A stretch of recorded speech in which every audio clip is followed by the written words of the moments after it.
Aux confins de l'espace interstellaire, bien au-delà de la portée des télescopes terrestres, Voyager 1 a fait une découverte surprenante.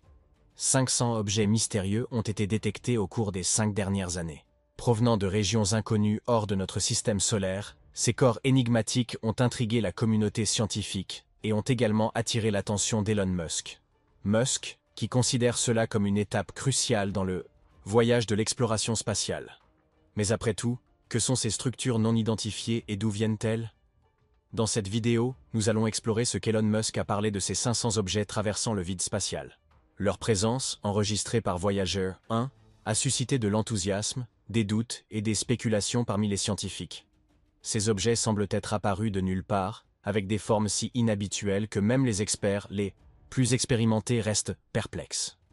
Leurs origines restent un mystère, ce qui a alimenté plusieurs théories, et la fascination d'Elon Musk pour cette découverte. L'astrophysicien de renom Neil deGrasse Tyson a confirmé la détection, donnant plus de poids et de crédibilité aux observations. Grâce à son approbation, la communauté scientifique a commencé à prendre cette révélation encore plus au sérieux. Les objets n'entrent dans aucune catégorie connue de découverte spatiale, ce qui les rend encore plus intrigants. Alors, d'où viennent-ils exactement? Restez à l'écoute pour plus de détails passionnants. Les premières analyses des données ont montré que ces objets ne ressemblent à rien de ce que nous avons observé auparavant. Certains scientifiques pensent qu'il pourrait s'agir de vestiges d'événements cosmiques anciens, tels que des supernovae ou des étoiles effondrées. D'autres ont suggéré qu'il pourrait s'agir d'une technologie extraterrestre ou de débris provenant de galaxies lointaines. Les possibilités sont infinies, et le mystère qui les entoure pousse chacun à se demander ce que sont réellement ces objets. D'autres ont évoqué des corps célestes inconnus. Peut-être des choses que nous n'avons jamais vues auparavant, parce qu'elles proviennent de régions de l'univers encore inexplorées. Puis, des suggestions plus audacieuses ont été avancées, comme la possibilité d'une technologie extraterrestre. Non pas de petits hommes verts nous faisant signe, mais peut-être des épaves ou des artefacts provenant de civilisations bien au-delà de ce que nous pouvons actuellement atteindre ou même imaginer. Mais comme pour toute chose extraordinaire, tout le monde n'était pas convaincu. Certains scientifiques étaient sceptiques dès le départ. Ils se demandaient si les systèmes vieillissants de Voyager 1 pourraient en être la cause. Après tout, la sonde a été lancée en 1977 et, malgré sa durabilité surprenante, elle reste une technologie ancienne. Les données pourraient-elles être corrompues? L'équipement a-t-il détecté des erreurs de mesure ou fonctionnait-il mal en raison de son âge? Ce scepticisme ne se limitait pas à douter de la découverte. Il relevait de la prudence, une attitude courante au sein de la communauté scientifique. On ne peut pas tirer de conclusions hâtives sans exclure toutes les erreurs possibles. Malgré les doutes, il y avait aussi une forte croyance dans la fiabilité du Voyager. Cette sonde n'est pas connue pour fournir des données erronées. Elle est en service depuis des décennies, fournissant régulièrement des informations précieuses. Son historique parle de lui-même. Le fait qu'elle soit toujours opérationnelle après tout ce temps témoigne de la qualité de sa construction. De nombreux scientifiques ont fait confiance à cet historique, convaincus de l'authenticité des données, même si elles étaient difficiles à comprendre. La pertinence continue de voyager dans l'exploration spatiale est impressionnante quand on y pense. Il n'a jamais été conçu pour durer aussi longtemps, et pourtant, nous en sommes encore là, à en tirer des découvertes révolutionnaires. La longévité de Voyager 1 est une histoire en soi. À l'origine, les planificateurs de la mission pensaient qu'elle ne durerait que quelques années, le temps d'étudier Jupiter et Saturne. Mais la sonde a persévéré, défiant les attentes à chaque instant. Cela fait presque 5 décennies, et Voyager 1 est toujours là, envoyant des signaux vers la Terre. Sa résilience est souvent comparée à celle d'un être qui a surmonté tous les obstacles, survivant et prospérant bien après des années de doute. Cette durabilité lui a permis de faire des découvertes qui n'avaient jamais fait partie de sa mission initiale. Le fait qu'il soit toujours opérationnel est presque aussi impressionnant que les données qu'il renvoie. Le Voyager 1 ne flotte pas non plus sans but. Elle se déplace à une vitesse incroyable de 60 000 km/h. C'est suffisamment rapide pour parcourir des distances inimaginables à mesure qu'elle s'enfonce dans l'espace interstellaire. Pour vous donner une idée de sa distance, même à cette distance gigantesque, la NASA parvient à rester en contact avec elle, ce qui est impressionnant. La sonde continue de transmettre des données qui aident les scientifiques à mieux comprendre l'univers, même dans des régions qu'aucun autre objet artificiel n'a jamais atteintes. Chaque année, Voyager 1 parcourt une distance immense, environ 3,6 fois la distance Terre-Soleil combinée.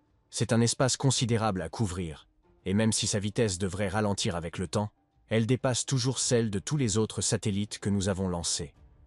Ce ralentissement est dû au manque de poussée et à l'affaiblissement de l'attraction gravitationnelle à mesure qu'elle s'éloigne du Soleil et des autres corps célestes.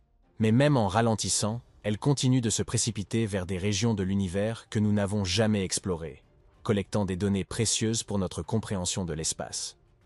Le matériel de Voyager 1 n'a pas été conçu pour durer aussi longtemps, et même s'il est impressionnant qu'il fonctionne encore, il existe toujours un risque de panne. Les composants vieillissants peuvent envoyer des signaux corrompus, ce qui rend difficile de distinguer le vrai du faux. Les systèmes de Voyager ont été conçus avec des redondances afin de minimiser ces risques. Les concepteurs du vaisseau spatial ont anticipé les pannes potentielles et créé des systèmes de secours pour maintenir le vaisseau opérationnel même en cas de problème. Hearn a gagné sa place dans l'histoire de l'exploration spatiale. Il est devenu un symbole de la curiosité et de la détermination humaine, prouvant que même un objet construit il y a des décennies peut encore apporter des contributions significatives. Capacité à continuer de fonctionner et d'envoyer des données après tant d'années dans l'environnement hostile de l'espace est tout simplement incroyable. Et aujourd'hui, avec la découverte de ces 500 objets non identifiés, elle ajoute un nouveau chapitre à son parcours déjà légendaire, l'impressionnante endurance du Voyager 1. Sa conception technique lui confère un avantage. Il dispose d'un système informatique à double redondance, ce qui signifie qu'il dispose de sauvegardes pour ses fonctions critiques. En cas de panne d'un système, il peut basculer vers un autre, garantissant ainsi son bon fonctionnement. 2. Des principaux sous-systèmes sont le système de données de vol, FDS, et le système de contrôle d'attitude et d'articulation, AACS. Ces systèmes assurent la stabilité du vaisseau spatial et lui permettent de continuer à envoyer des données précises vers la Terre. Sans eux, Voyager ne pourrait pas maintenir son orientation ni gérer efficacement ses données. La redondance est un facteur crucial dans l'exploration spatiale. Lorsqu'on envoie une sonde à des milliards de kilomètres, on ne peut pas simplement envoyer une équipe de réparation en cas de panne. C'est pourquoi les ingénieurs conçoivent ces systèmes avec des sauvegardes, de sorte qu'en cas de défaillance d'un composant, un autre puisse prendre le relais. Voyager 1 peut même réactiver des parties de son système informatique qui ont été arrêtées, ce qui a été essentiel pour prolonger sa durée de vie. Ce type de conception a permis à la sonde de rester opérationnelle bien plus longtemps que prévu. Le matériel lui-même est assez simple comparé à la technologie moderne. Les systèmes de Voyager reposent sur une logique câblée, ce qui signifie qu'ils ne dépendent pas fortement de logiciels potentiellement défaillants ou obsolètes. Cette simplicité réduit les risques d'erreur et accroît la fiabilité du vaisseau spatial au fil du temps. L'absence de logiciels complexes a même constitué un avantage, permettant à Voyager de fonctionner de manière constante, même après des décennies dans l'espace. Un dispose de 6 processeurs embarqués répartis sur 3 canaux doubles pour gérer efficacement les données. Ces processeurs gèrent toutes les fonctions, de la navigation à la collecte de données en passant par la communication avec la Terre. Malgré une puissance de calcul bien inférieure à celle d'un smartphone moderne, ces processeurs ont permis à Voyager de fonctionner sans problème pendant toutes ces années. Les systèmes de Voyager n'est pas chose aisée, notamment en raison des délais de communication. En raison de sa distance, toute commande envoyée depuis la Terre met plus de 20 heures à atteindre le vaisseau spatial. Les ingénieurs doivent donc anticiper les problèmes et élaborer des solutions bien à l'avance. Ils ne peuvent pas simplement réagir en temps réel. Cette approche proactive a été essentielle au maintien du fonctionnement de Voyager pendant si longtemps. L'équipe doit anticiper tous les scénarios possibles pour garantir le bon fonctionnement du vaisseau. Préparez-vous pour le moment le plus mémorable de la vidéo. Les défis rencontrés par Voyager 1 et les solutions. L'un des plus grands défis auxquels Voyager est confronté est actuellement confronté à la gestion de son alimentation électrique limitée. Le vaisseau spatial utilise des générateurs thermoélectriques à radioisotopes, GTR, qui convertissent la chaleur du plutonium en désintégration en électricité. À mesure que le plutonium se désintègre, la puissance de sortie diminue, ce qui limite les capacités du vaisseau. Gérer cette baisse d'énergie est l'une des tâches les plus difficiles pour les ingénieurs de la NASA. Ils doivent être extrêmement vigilants quant à la répartition de l'énergie entre les différents systèmes, tout en veillant à ce que les instruments les plus critiques restent opérationnels. Pour y faire face, les scientifiques ont développé une stratégie de gestion continue de l'énergie. Cela implique de déterminer avec soin les systèmes les plus gourmands en énergie et d'éteindre ceux qui ne sont pas essentiels. C'est un exercice d'équilibre délicat qui nécessite des ajustements réguliers en fonction des besoins actuels du vaisseau spatial. L'objectif est de maintenir voyager en fonctionnement le plus longtemps possible, même lorsque sa source d'énergie diminue.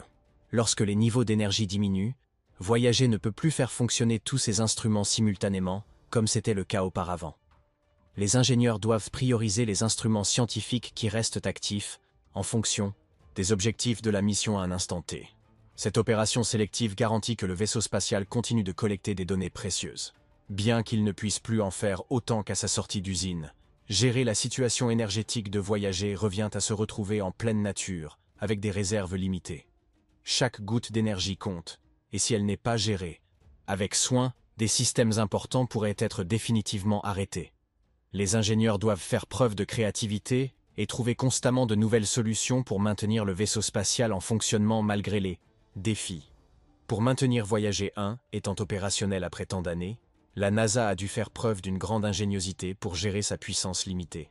Le vaisseau spatial repose sur des générateurs de vapeur à réaction, GTR, qui produisent de moins en moins d'électricité à mesure que le plutonium qu'ils contiennent se désintègre lentement. L'équipe a donc dû trouver des moyens d'optimiser la puissance restante sans compromettre la mission. La première décision importante a été de déterminer quels systèmes étaient absolument nécessaires et lesquels pouvaient être désactivés pour économiser de l'énergie. Les ingénieurs ont commencé par évaluer soigneusement tous les systèmes de Voyager. Certains instruments, notamment ceux qui avaient déjà accompli leur mission ou n'étaient plus utiles dans l'espace interstellaire, ont été identifiés comme non essentiels. Ces systèmes ont été arrêtés pour économiser l'énergie. La décision n'a pas été facile, car chaque équipement était initialement conçu pour un usage spécifique. Éteindre les instruments scientifiques signifiait accepter que certains types de données ne seraient plus collectés. Mais pour maintenir le vaisseau spatial en vie, des sacrifices ont dû être consentis. L'objectif était de compenser la perte de certaines données par la nécessité de maintenir en fonctionnement les systèmes critiques, tels que les communications et la navigation. Éteindre les radiateurs était une autre décision difficile, mais nécessaire. Voyager 1 a été conçu pour fonctionner dans le froid extrême de l'espace, mais certains de ces instruments dépendent de chauffage pour maintenir des températures optimales. Face aux coupures de courant, les ingénieurs ont décidé de désactiver certains de ces chauffages, sachant que cela pourrait entraîner une panne de certains équipements dus au froid extrême. Étonnamment, de nombreux composants ont continué à fonctionner correctement même à des températures inférieures à celles pour lesquelles ils avaient été conçus initialement. La conception du vaisseau spatial s'est avérée plus robuste que prévu, lui permettant de survivre malgré ces mesures d'économie d'énergie.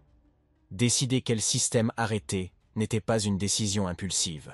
Cela nécessitait une analyse approfondie et une collaboration entre ingénieurs et scientifiques. L'importance de chaque système était évaluée par rapport à sa consommation d'énergie. De longues discussions et débats ont eu lieu pour déterminer quelles données étaient encore précieuses et lesquelles pouvaient être sacrifiées. Ce processus n'était pas seulement technique, il était aussi émotionnel. Des scientifiques avaient consacré leur carrière à certains de ces instruments. Et les éteindre était comme un adieu. Mais au final, les données et la logique ont guidé les décisions. Chaque watt économisé permettait de prolonger un peu plus la durée de vie de Voyager, et c'était la priorité absolue. Ces décisions n'ont pas été prises isolément. Les équipes du Jet Propulsion Laboratory de la NASA ont collaboré, utilisant des modèles et des simulations détaillées pour prédire l'impact de l'arrêt de certains systèmes sur le vaisseau spatial. Elles devaient réfléchir non seulement à l'impact immédiat, mais aussi à la manière dont ces changements se dérouleraient au cours des années suivantes. C'était comme un puzzle géant, chaque pièce affectant les autres. Les ingénieurs ont effectué d'innombrables tests, vérifiant leurs calculs avant d'apporter des modifications pour s'assurer qu'elles ne causeraient pas plus de problèmes que d'avantages. Malgré tous ces choix difficiles, les stratégies d'économie d'énergie ont porté leurs fruits. Voyager 1 a continué à fonctionner, transmettant des données précieuses provenant de régions spatiales qu'aucun autre objet artificiel n'avait jamais atteintes. L'endurance du vaisseau spatial témoigne de l'ingéniosité et du dévouement de ses équipes. La gestion de l'énergie de Voyager ont influencé les missions spatiales les plus récentes. Les ingénieurs conçoivent désormais des engins spatiaux dotés de systèmes d'alimentation plus flexibles, ayant constaté par eux-mêmes l'importance de pouvoir s'adapter aux défis imprévus. Gestion de l'énergie de Voyager 1 n'est pas une action ponctuelle, c'est un processus continu. L'espace est imprévisible, et à mesure que Voyager s'éloigne de la Terre, les conditions continuent d'évoluer. Par exemple, bien que la sonde ne dépende pas de l'énergie solaire, l'influence décroissante du Soleil affecte sa température et son rendement global. Les ingénieurs doivent continuellement ajuster la consommation d'énergie pour tenir compte de ces changements. Ils analysent régulièrement les données de la sonde, recherchent des signes de problème et effectuent de petits ajustements pour assurer le bon fonctionnement de l'ensemble. La flexibilité a été essentielle. L'équipe a développé des stratégies dynamiques de gestion de l'énergie qui lui permettent de redistribuer l'énergie entre différents systèmes selon les besoins. Si un instrument a soudainement besoin de plus d'énergie, elle peut réduire temporairement la consommation ailleurs. Cette adaptabilité s'est avérée cruciale pour faire face aux imprévus, tels que les pannes système ou les surtensions. C'est comme gérer un budget, il faut décider où dépenser et où économiser, en étant toujours prêt à s'adapter en cas de changement. Le Deep Space Network, DSN, de la NASA, joue un rôle essentiel dans ce processus. Il surveille Voyager 1 24 heures sur 24, surveillant ses niveaux de puissance et les performances de ses systèmes. Cette vigilance constante permet de détecter les problèmes potentiels avant qu'ils ne deviennent graves. Cependant, les ingénieurs ne peuvent pas tout régler instantanément d'un simple geste, car Voyager est très éloigné. Il faut plus de 20 heures pour qu'un signal l'atteigne. C'est pourquoi ils misent autant sur la planification et l'anticipation, essayant d'anticiper les problèmes avant qu'ils ne surviennent. Bien que Voyager 1 ne peut pas être physiquement mis à niveau, la gestion de ces systèmes a évolué grâce aux progrès technologiques. Les ingénieurs ont découvert de nouvelles méthodes d'optimisation de l'énergie, qui n'existaient pas au lancement du vaisseau spatial. Même sans pouvoir installer de nouveaux équipements, ils ont trouvé des moyens d'optimiser les systèmes existants pour les rendre plus efficaces. Ces enseignements ont également été appliqués à des missions plus récentes, permettant à d'autres vaisseaux spatiaux d'augmenter leur durée de vie et leur performance. Trouver un équilibre entre les objectifs scientifiques et les contraintes énergétiques est toujours un défi. L'équipe doit prendre des décisions difficiles quant au moment de collecter des données et d'économiser l'énergie. Parfois, ils éteignent les instruments scientifiques pendant un certain temps pour permettre au système de redémarrer et d'économiser de l'énergie. D'autres fois, ils programment des périodes intenses de collecte de données suivies de périodes de faible consommation d'énergie. Cette approche permet d'étendre les capacités du vaisseau spatial, garantissant qu'il continue de transmettre des informations à la Terre le plus longtemps possible. L'une des raisons pour lesquelles Voyager, la longévité du premier satellite, tient à sa conception redondante. Dès le départ, le vaisseau spatial a été construit avec des systèmes de secours pour nombre de ses composants critiques. En cas de défaillance d'un composant, un autre peut prendre le relais.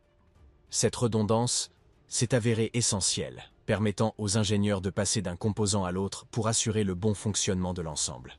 Dans certains cas, ils ont même réactivé des systèmes inactifs depuis des années pour remplacer ceux qui avaient cessé de fonctionner.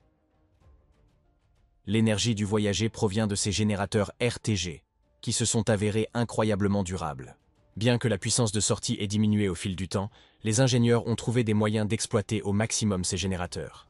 Ils ont optimisé la distribution de l'électricité, garantissant ainsi le moindre gaspillage. Cette gestion rigoureuse a permis aux Voyagers de poursuivre votre mission, même avec des réserves d'énergie en baisse. Une autre stratégie a consisté à éteindre sélectivement les instruments scientifiques. Certains appareils ont été définitivement désactivés car ils consommaient trop d'énergie par rapport aux données qu'ils fournissaient. La décision a été difficile, surtout pour les scientifiques qui travaillaient sur ces instruments. Mais en concentrant les ressources sur les systèmes les plus précieux, Voyager a pu continuer à collecter des données importantes sur l'espace interstellaire. Nous avons encore d'autres solutions à révéler, alors ne baissez pas les bras. Optimisation du processus de communication.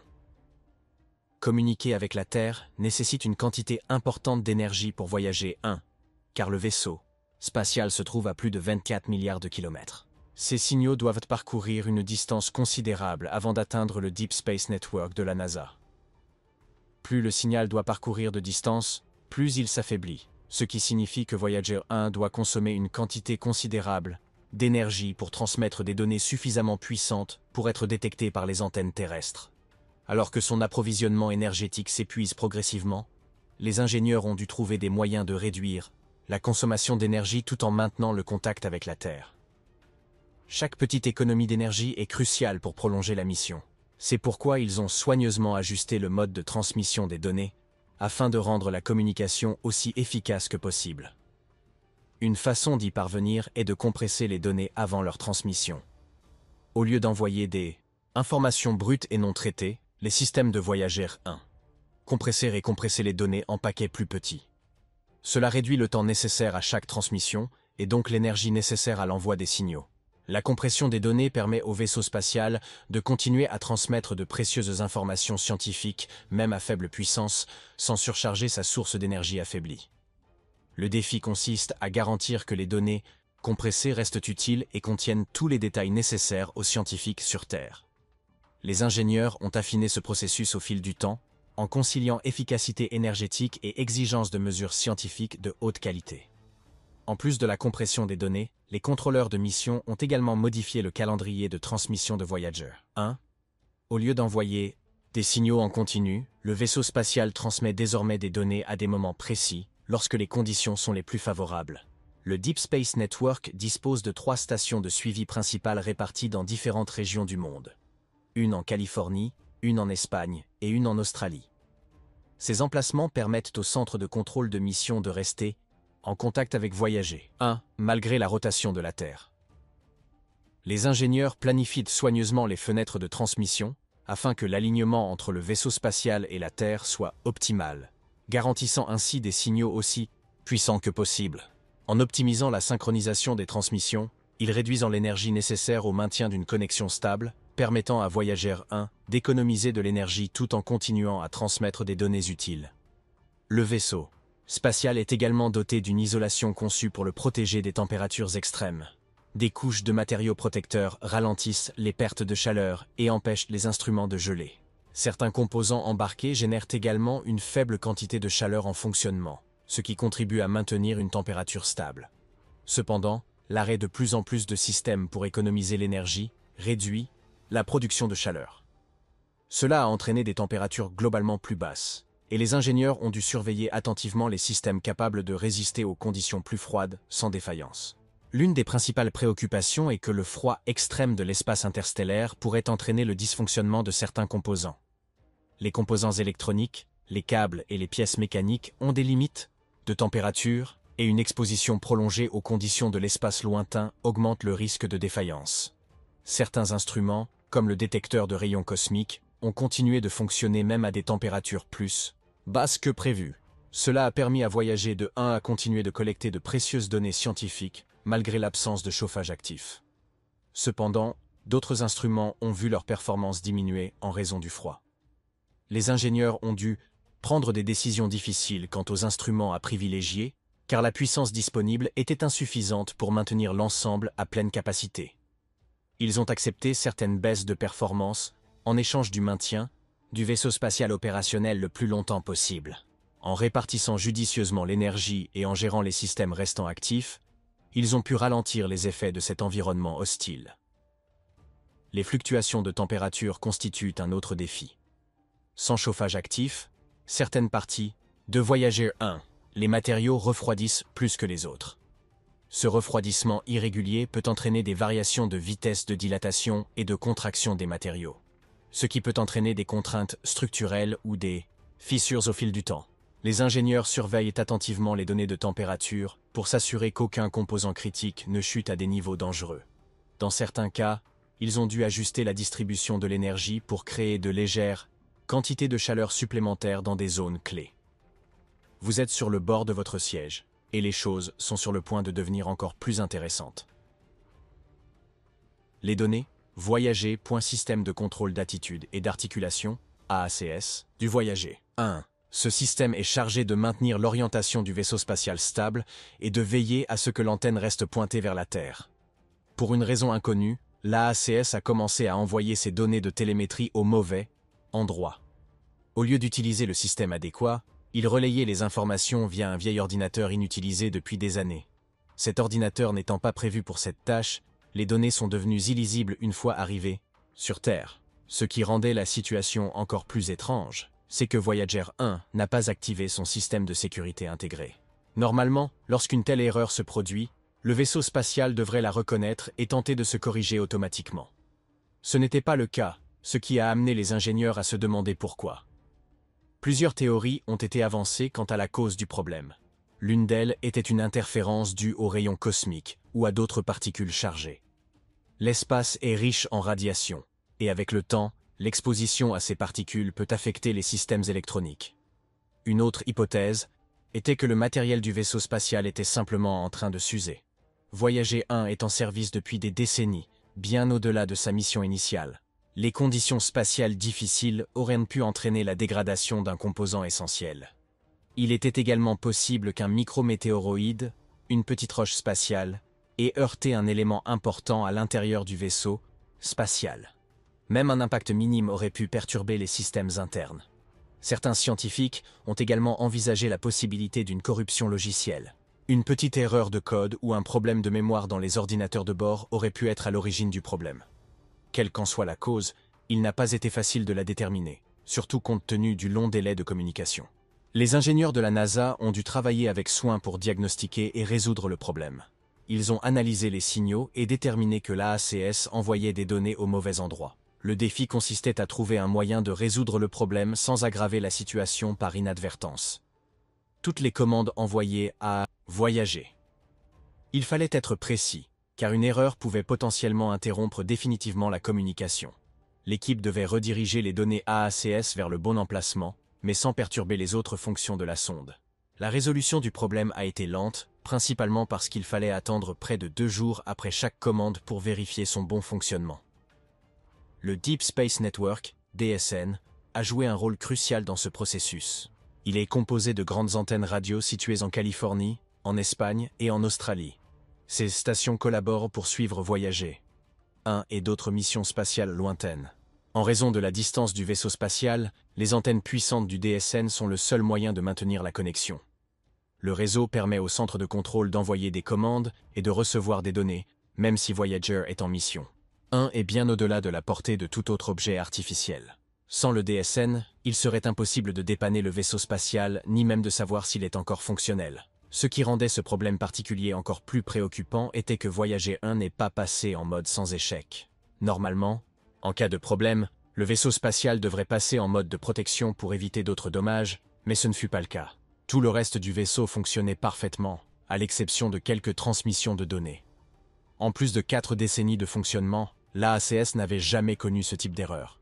Les ingénieurs s'attendaient à un certain vieillissement et à des pannes, mais ce problème était sans précédent. Il suscitait également des inquiétudes quant à la possibilité de problèmes plus inattendus à l'avenir. Maintenir en état de marche un vieux vaisseau spatial est une tâche difficile, et Voyager 1 présente des défis uniques. Depuis son lancement dans les années 1970, sa technologie est dépassée par rapport aux normes modernes. Les ingénieurs qui y travaillent aujourd'hui doivent utiliser du matériel et des logiciels développés il y a des décennies. L'absence de pièces détachées et de réparations faciles oblige à résoudre chaque problème à distance avec des outils limités. L'alimentation électrique est également une préoccupation croissante. Voyager 1 repose sur une source d'énergie nucléaire dont la puissance diminue progressivement. Face à la diminution de l'alimentation électrique, la NASA a dû éteindre les instruments non essentiels pour maintenir le vaisseau spatial en fonctionnement. Chaque année, la puissance disponible diminue, ce qui complique le maintien de ses opérations normales. Malgré ces défis, Voyager 1 demeure une mission précieuse. Objet artificiel le plus éloigné de la Terre, il voyage actuellement dans l'espace interstellaire. Les données qu'il renvoie aident les scientifiques à mieux comprendre l'environnement au-delà de notre système solaire. Au fil des ans, a fourni des informations importantes sur les rayons cosmiques, le plasma interstellaire et les confins de la héliosphère. Le vaisseau spatial transporte également le disque d'or, un recueil de sons et d'images destiné à représenter la Terre, si jamais une autre civilisation la découvrait. Bien que sa mission scientifique soit impressionnante, le maintenir opérationnel devient de plus en plus difficile. Les ingénieurs mettent tout en œuvre pour prolonger sa durée de vie, mais ils savent que son énergie et ses ressources finiront par s'épuiser. Alors que la puissance du vaisseau spatial diminue lentement, la NASA cherche des moyens d'optimiser ce qui reste. Elle a déjà arrêté certains systèmes non essentiels pour économiser l'énergie, mais même cela ne suffira pas. Une solution possible consiste à optimiser la répartition de l'énergie entre les instruments restants de Voyager 1. En ajustant plus efficacement les niveaux de puissance, il pourrait être possible de prolonger le fonctionnement des systèmes critiques. Il est également possible de modifier le mode de transmission des données pour réduire la consommation d'énergie. Les communications nécessitant une quantité importante d'énergie, de légers ajustements dans la manière dont les signaux sont envoyés pourraient contribuer à prolonger la durée de vie du vaisseau spatial. Tandis que les ingénieurs continuent de travailler sur le problème actuel, ils se préparent également aux défis futurs. Chaque nouveau problème qui survient représente un risque qui pourrait mettre fin définitivement à la mission. Ils étudient attentivement chaque étape possible pour garantir que Voyager puisse y parvenir. Rester fonctionnel le plus longtemps possible. Pensez-vous que les ingénieurs trouveront des solutions aux principaux problèmes rencontrés par Voyager? Donnez votre avis dans les commentaires. N'oubliez pas d'aimer cette vidéo et de vous abonner à notre chaîne. Cliquez sur la prochaine vidéo qui apparaîtra sur votre écran, vous l'aimerez.